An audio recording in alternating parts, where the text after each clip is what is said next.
Hey everybody, it's Christine Ernst, the Badass Cancer Bitch, coming to you from the Cozy Writing Cottage here in Sandwich, Massachusetts. It is Saturday, December 9th, in the thick of the holiday season. I am drinking my Advent tea calendar tea from my Christmas mug. My daughter and her wife sent me a super fancy tea Advent calendar. I get a new tea every day. And I am doused in candy cane truffle cologne. It makes me smell like a minty cookie. Excuse me. It's a little strong at first. So the piece I'm gonna read today is a preview of what I'm going to read this evening at Yule for Fuel. Yule for Fuel is an annual fundraiser held at Wellfleet Harbor Actors Theatre on Route 6 in Wellfleet. And it raises money for fuel assistance. And it's 2 hours with an intermission. Tickets are $25. It's mostly wonderful musical acts and a few spoken word folk like me. There's one tonight and a whole different one next Saturday. So you could go twice. Two totally different shows for a great cause. And I know last week I talked about spectacularly awful cheesy movies, or awfully spectacular cheesy movies. But I did not mention the OG cheesy Christmas movie, the cheesiest of all time. I know you've seen it, probably like 1,000,000 times. It's so compelling. You know the one. This teenage girl gets pregnant like by magic, basically. Her name is Mary. And her fiance, Joseph, knows that he's not the father, but he's a mensch. And he has a wacky dream that tells him it's all going to be okay, so he's all in. They get married. And then Mary visits her cousin Elizabeth for an extended stay. Elizabeth is also magically pregnant, like magical pregnancies must run in this family. Mary returns home, and Joseph says that they have to travel back to his hometown for some tax thing. And since they're too poor to afford a car or an Uber or even a small camel, they travel from Nazareth all the way to Bethlehem, like 90 miles, through a desert, of course, by donkey. I know. Who writes this stuff? They finally arrive, but everyone's in town for this tax thing too, and all the hotels and all the motels and all the hostels and even the Airbnbs are packed. There's literally no room at the inn. So Mary and Joseph end up across town in what else? A stable, and the cows and the sheep and the doves up in the rafters. Get this, they can all talk. So obviously, this is the perfect time for Mary to go into labor. And with no help, no doctor, no epidural, no midwife, no hot water, newspapers, just Joseph and these talking animals, her baby is born. And wrapped in swaddling clothes, which apparently she had the foresight to pack. And of course, she looks great immediately after giving birth, round yon virgin, and everything. All is calm, all is bright. It's a boy, tender and mild, and he is laid within the manger. Now, plot twist, there's this new star, like a real star up in the heavens, or maybe it's a comet, maybe a satellite, maybe the conjunction of Venus and Jupiter, supernova. This is never sufficiently explained, whatever, but it's directly above the stable, like this giant neon sign announcing some prophecy. And the villain of the piece, this total asshole named Herod, who said he was just going to be a dictator for a day, but in the way of so many power-hungry, jacked-up client king tyrants, he makes a whole career of it.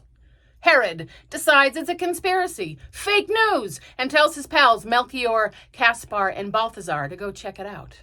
Go follow the star, find the kid, bring some presents or something, get all the intel about this supposed newborn Messiah. And he makes them promise to stop by his place on their way back so that he can find out exactly where the Prince of Peace is so he can go back and kill him. There was an episode of Scooby-Doo in 1973 with this exact plot. So these three wise guys, in some versions they are three scholars, in other versions they are the three kings. They follow the star. They find the stable. They see the baby. They give this poor couple their dumb gifts, gold and incense and fancy oil. Now, as far as gifts go, I think gold is always appropriate. But frankincense and myrrh, these are basically scented candles and body lotion. Blech. But here's the thing, dumb gifts notwithstanding. These three henchmen, these three spies, frankly, sent by Herod, they see the star stop over the stable. They see this baby. They meet his folks. They hear the animals talking. They are so moved, so profoundly touched. They are inexplicably overwhelmed by joy.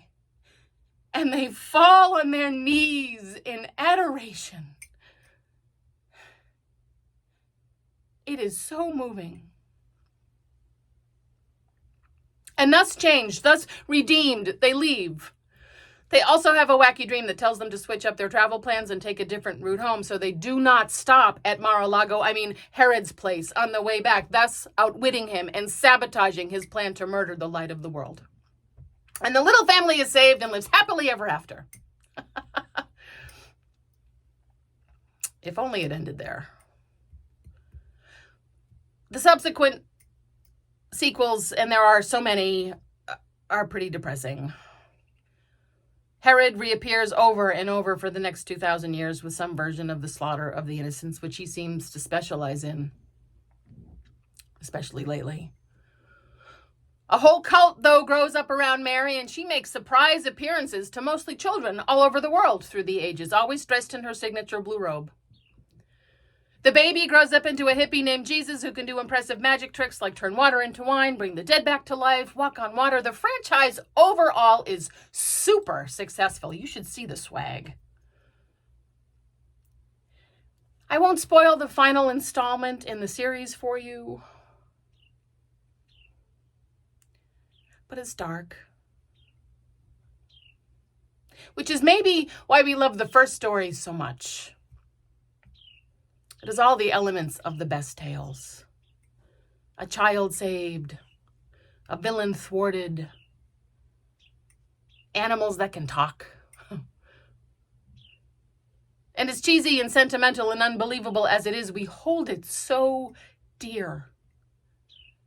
We build worlds around it. Whole cultures, belief systems, cherished traditions.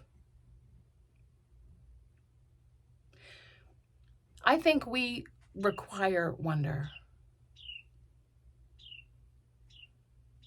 We yearn to be overwhelmed by joy sometimes.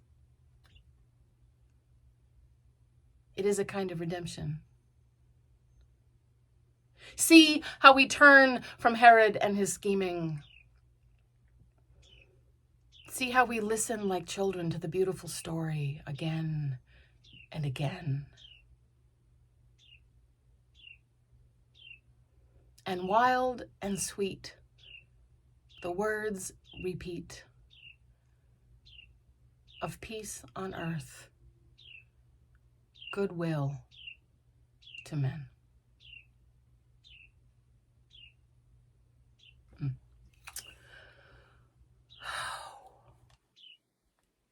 So that last lyric is from I Heard the Bells on Christmas Day, which is a beautiful carol. My second favorite. My first favorite is The Friendly Beasts, which doesn't really lend itself to a piece like this, although it is about the animals talking in the stable. But I Heard the Bells on Christmas Day was written by Longfellow in 1863, right after his wife died tragically and his son had just joined the Union Army. It's about the Civil War, and it's about his heartbreak over a nation divided. It is beautiful and ultimately hopeful, and is still so relevant, sadly. Have a lovely week. Thank you for tuning in. Please subscribe to my YouTube channel. I can use more subscribers, of course. I am so lucky and feel so grateful for you, dear folks. You are beloved. Can you see that? You are beloved. Come as you are. I'll see you next week.